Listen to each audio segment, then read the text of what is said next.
बिस्मिल्लाहिर्रहमानिर्रहीम। अस्सलाम वालेकुम नाज़रीन, मैं हूं अहमद फवाद और आप देखते हैं मुझे मेरे यूट्यूब चैनल और फेसबुक पेज पर। नाज़रीन, एक बहुत बड़ी ब्रेकिंग न्यूज़ के साथ आज की इस व्लॉग में आपकी खिदमत में हाजिर हुआ हूं। जहांगीर तरीन का पहला बड़ा रद्द अमल जो है वो आ चुका है। इसके अलावा नवाज शरीफ के लंदन में इस वक्त हाथ पांव सुन हो चुके हैं। पूरी नवाज लीग ने इस वक्त हाथ खड़े कर दिए हैं। मामला क्या है, एक तो इस हवाले से बड़ी अहम तफसीलात हैं, एक्सक्लूसिव तफसीलात हैं जो कि आज की इस व्लॉग में आपके सामने रखने जा रहा हूं। सबसे बड़ा किला अपोजिशन का वो इस वक्त टूट चुका है। इसकी क्या तफसीलात हैं ये भी आज की इस व्लॉग में आपके सामने रखूंगा।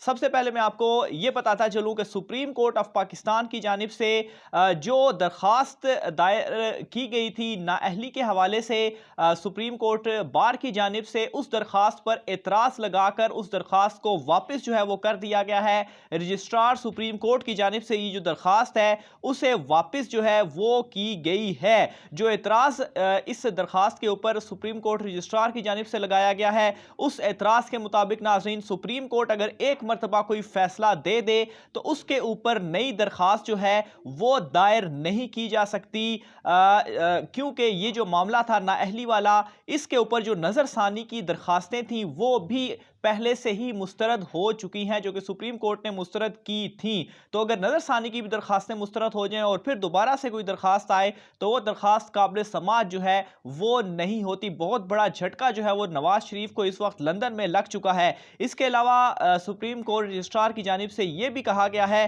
कि दरखास्त गुजार ने इनफरादी शिकायत लेकर आया है जो कि आर्टिकल 184(3) उसके दायरा कार में नहीं आती।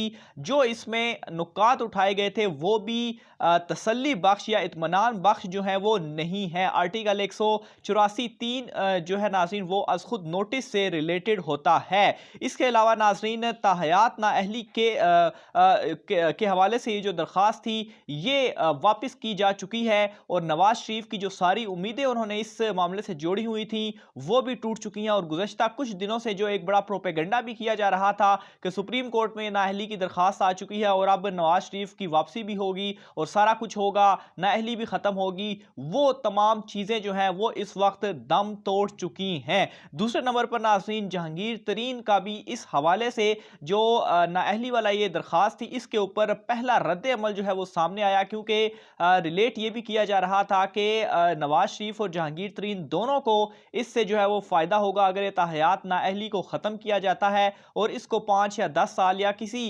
अरसे की हद तक जो है वो इसको महदूद किया जाता है। तो जहांगीर तरीन साहब की जानिब से ये कहा गया है कि उनका इस ताहयात नाअहली केस से या जो दरख्वास्त दायर की गई है इससे कोई भी किसी तरह से भी ताल्लुक नहीं है। ये जो केस है, ये जो दरख्वास्त है, ये सुप्रीम कोर्ट बार ने खुद दायर की है और उनके मुताबिक, यानी कि वो जो वकला हैं सुप्रीम कोर्ट बार जो है उनके मुताबिक ताहयात नाअहली जो है वो नाइंसाफ़ी है। उन्होंने लाताल्लुकी का इससे इजहार किया है। इसके अलावा जहांगीर तरीन की जानिब से जो है वो जैसा कि इन दिनों काफ़ी वो इधर उधर दौरे भी कर रहे हैं और एक्टिव भी इस वक्त हो चुके हैं। जहांगीर तरीन ने तख्त बाई का जो है वो दौरा किया और वहाँ पर पाकिस्तान तहरीक इंसाफ के जो कारकुनान थे उनसे मुलाकात भी की। इसके अलावा वहाँ के जो MPA थे और जो सूबाई वज़ीर ज़राअत मुहिब्बुल्लाह खान साहब थे उनसे भी मुलाकात की और वहाँ पर जो सियासी गुफ्तगू थी वो भी इन रहनुमाओं के दरमियान हुई। इससे कबल भी जहांगीर तरीन जो है वो कराची और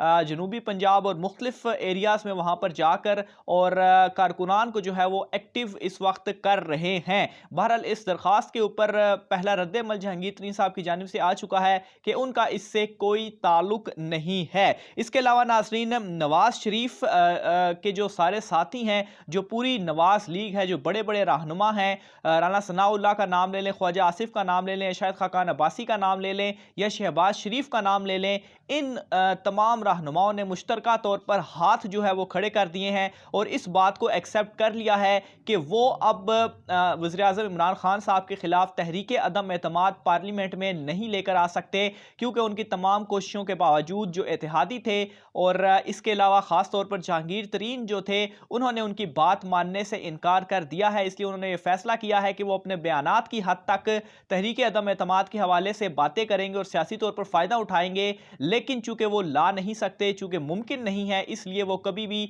पार्लियामेंट में तहरीक अदम एतमाद के जो है वो नहीं लाएंगे। और इस हवाले से एतराफ़ राना सनाउल्लाह की जानिब से पहले भी किया जा चुका है कि उनके पास जो मतलूबा तादाद है वो मौजूद नहीं है। अगर उनके पास मतलूबा तादाद होती तो वो इसी वक्त ही अदम एतमाद जो है वो ले आते, लेकिन अब नवाज लीग की जानिब से तमाम नवाज लीग ने हाथ जो है वो खड़े कर दिए हैं। लेकिन दूसरी तरफ नाज़रीन दोगलापन ये है कि मौलाना फजल रहमान से भी जो है वो ये वादे कर रहे हैं और मौलाना फजल रहमान को भी उनके साथ ये कहा जा रहा है कि वो उनके साथ खड़े हैं और लॉलीपॉप जो है वो उनको दे रहे हैं। लेकिन मौलाना फजल रहमान भी इस तमाम तर सूरत हाल से आगाह हैं और उन्होंने भी नवाज लीग को ये वाज़ेह पैगाम दे दिया है कि वो अब किसी के ऊपर तनकीद नहीं करेंगे। ये एक इशारातन कहा गया है मौलाना फजल रहमान साहब की जानिब से नून लीग को, क्योंकि नून लीग ये चाहती है कि मौलाना फजल रहमान पीपल्स पार्टी के ऊपर तनकीद करें, क्योंकि पीपल्स पार्टी की वजह से उनको बहुत ज़्यादा नुकसान भी जो है वो हुआ है। लेकिन मौलाना फजल रहमान दोनों तरफ उन्होंने खेलने का फ़ैसला किया है और वो अब किसी पर भी तनकीद नहीं करेंगे। जहाँ तक बात है पीपल्स पार्टी की, तो पीपल्स पार्टी ने एक और वार किया है नून लीग के ऊपर और वो यूसुफ रज़ा गिलानी साहब की जानिब से जो एक इस्तीफ़ा दिया गया है उस इस्तीफ़े की शक्ल में प्रेशराइज भी किया जा रहा है इखलाकी तौर पर भी नवाज लीग को कि देखें एक बिल जो सेनेट में चूंकि उस वक्त यूसुफ रज़ा गिलानी सेनेट में अपोजिशन लीडर हैं तो वो पास हुआ और यूसुफ रज़ा गिलानी ने अखलाकी जुर्रत करते हुए इस्तीफ़ा जो है वो पेश किया।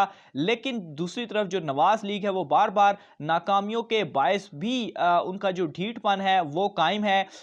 जो पार्लियामेंट में मुश्तरका इजलास भी होते रहे या इसके अलावा कई सारे जो बिल थे वो पार्लियामेंट में पेश भी होते रहे और हुकूमत उन्हें पास कराने में भी कामयाब हुई, लेकिन शहबाज शरीफ ढिठाई के साथ अपोजिशन लीडर के जो ओहदा है उसके ऊपर वो खड़े हुए हैं। तो ये एक इखलाकी प्रेशर जो है वो पीपल्स पार्टी की जानिब से भी डाला जा रहा है कि देखें हमने तो इस्तीफ़ा दे दिया लेकिन शहबाज शरीफ जो हैं उन्होंने इस्तीफ़ा नहीं दिया। इस तमाम तर सूरत हाल के ऊपर नवाज लीग जो है वो काफ़ी ज़्यादा गुस्से में भी है। ख़ास तौर पर नवाज शरीफ के इस वक्त लंदन में हाथ पाँव सुन हो चुके हैं।